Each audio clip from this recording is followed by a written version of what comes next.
Leitura do dia 83/365 1 Samuel 10 a 12. Esse é o projeto Bíblia em 365 dias. Estaremos dia a dia cada vez mais próximos do nosso Deus Pai Celestial.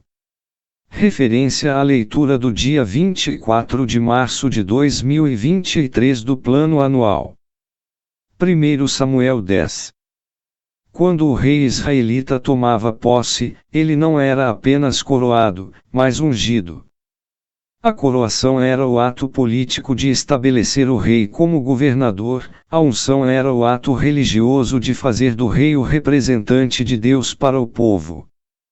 Um rei era sempre ungido por um sacerdote ou profeta.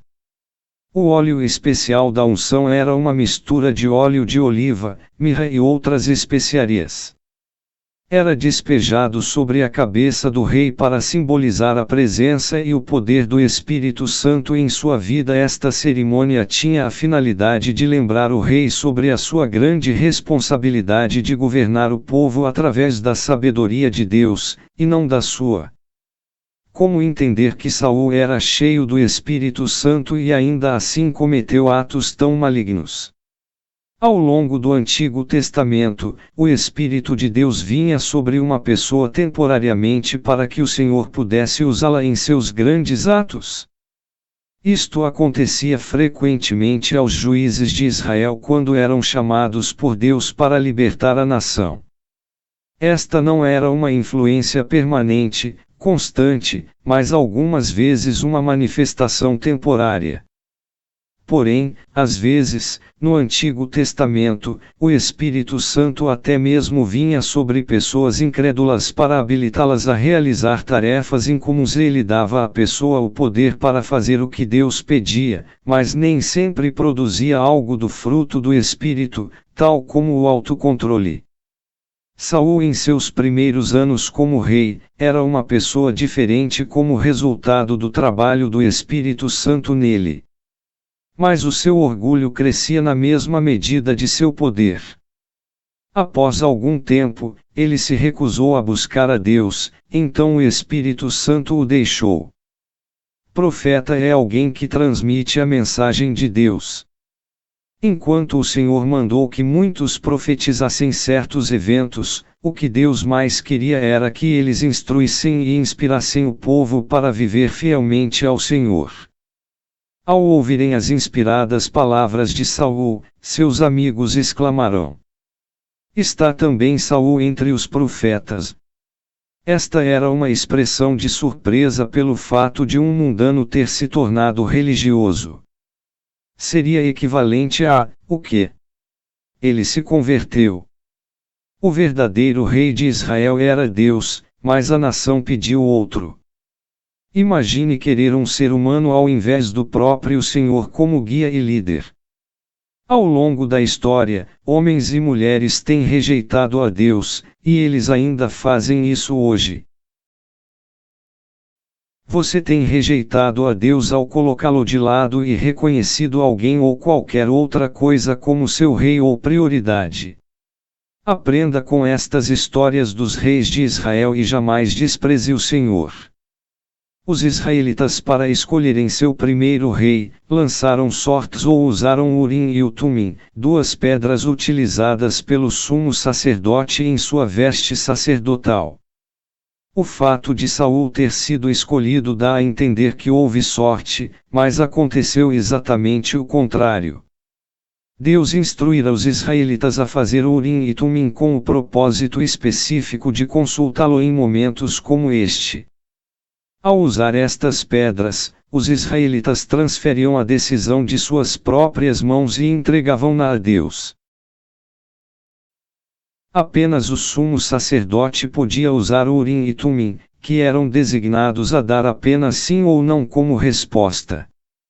Quando os israelitas se reuniram para escolher um rei, Saul já sabia que seria ele. Porém, ao invés de se apresentar, escondeu-se no meio da bagagem. Frequentemente nos escondemos das importantes responsabilidades porque tememos o fracasso, com medo do que os outros pensarão ou talvez inseguros sobre como proceder.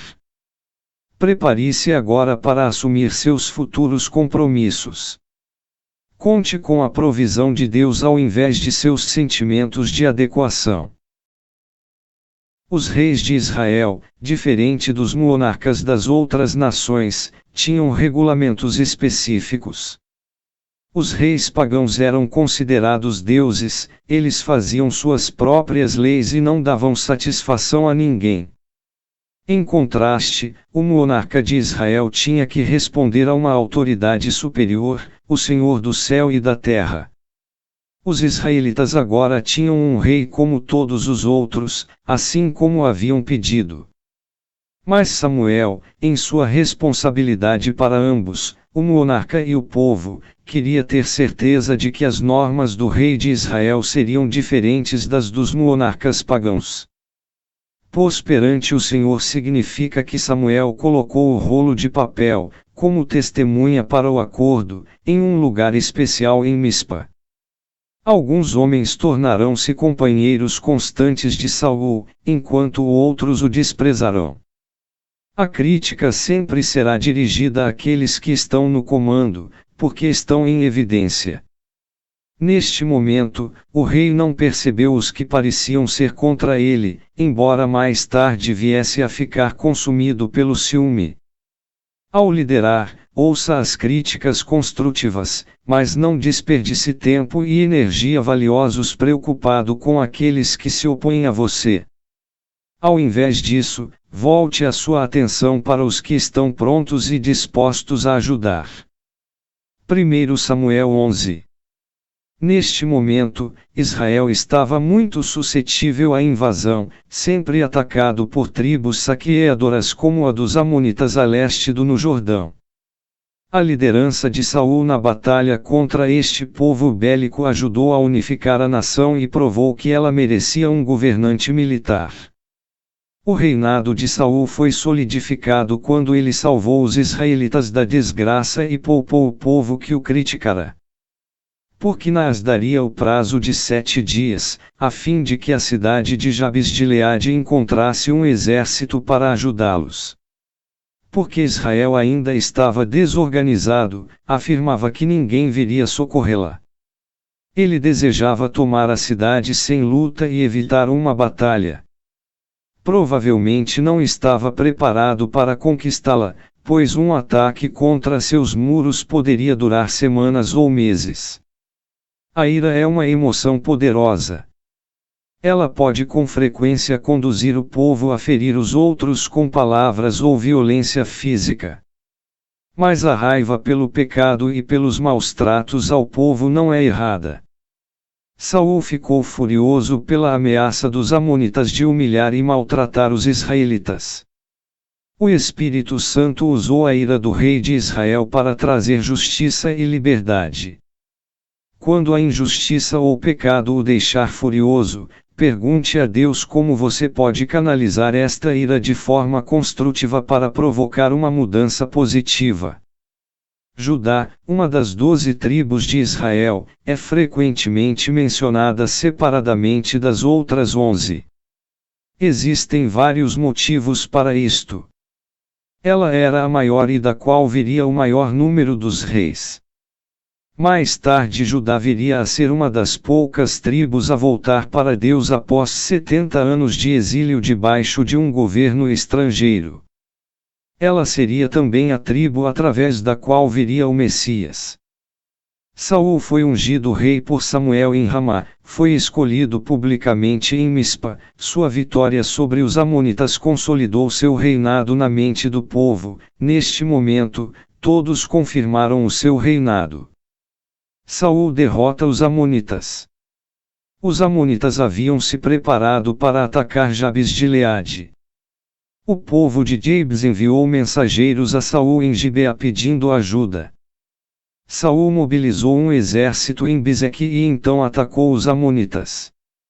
Após a batalha, os israelitas retornaram a Gilgal para coroar Saul como rei. Os israelitas ofereceram sacrifícios pacíficos a Deus ao tornarem Saul seu primeiro rei. As instruções para darem estas dádivas encontram-se em Levítico 3. A oferta de paz era uma expressão de gratidão e ação de graças ao Senhor, e simbolizava a paz que sobrevém àqueles que o conhecem e vivem conforme sua palavra. Embora Deus não desejasse que seu povo tivesse um rei naquele momento, o povo demonstrava, através destas ofertas, que ele ainda era seu verdadeiro rei. Infelizmente, esta atitude não durou, assim como o Senhor predissera. 1 Samuel 12, Samuel serviu ao povo como seu sacerdote, profeta e juiz, mas Saul exercitou cada vez mais o controle político e militar sobre as 12 tribos. Em seu discurso de despedida, Samuel pediu aos israelitas que apontassem quaisquer injustiças que ele tivesse cometido durante seu tempo como juiz de Israel. Ao fazer isso, lembrava a todos que suas palavras eram dignas de confiança, também os fazia recordar que ter um rei fora uma ideia deles, não a sua própria. Ele estabelecia o cenário para a milagrosa tempestade registrada, para que assim o povo não pudesse culpá-lo quando Deus os castigasse por suas atitudes egoístas. As imagens de Baal e de Astarote eram de deuses pagãos. Leia a nota em 7.4 para maiores informações. Jerubaal era o nome que pôs ao Gideon quando destruiu o altar de Baal. Deus atendeu ao pedido da nação que desejava um rei, mas seus mandamentos e requisitos permaneceram os mesmos. O Senhor deveria ser seu verdadeiro rei, e tanto Saul como o povo deveriam ser sujeitos às suas leis. Nenhuma pessoa está isenta dos mandamentos de Deus. Nenhuma ação humana está excluída de sua jurisdição. O Senhor é o verdadeiro Rei de cada área de nossa vida. Devemos reconhecer sua soberania e padronizar nossos compromissos, profissão e nosso lar de acordo com seus princípios. A colheita de trigo ocorria próximo ao fim do verão durante os meses de maio e junho.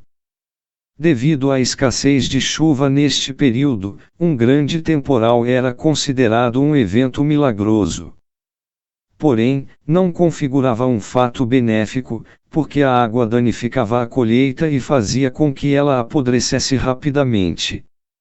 Este fato incomum demonstrou o desgosto de Deus pelo desejo de Israel por um rei naquele momento. Porque Deus fez de Israel o seu povo.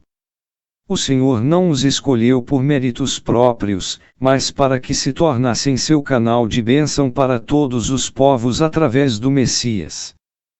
Pelo fato de ter sido escolhido por Deus, Israel nunca seria abandonado por ele, mas por constituírem uma nação especial, frequentemente seriam castigados por Deus por sua desobediência, a fim de trazê-los de volta a um correto relacionamento com ele.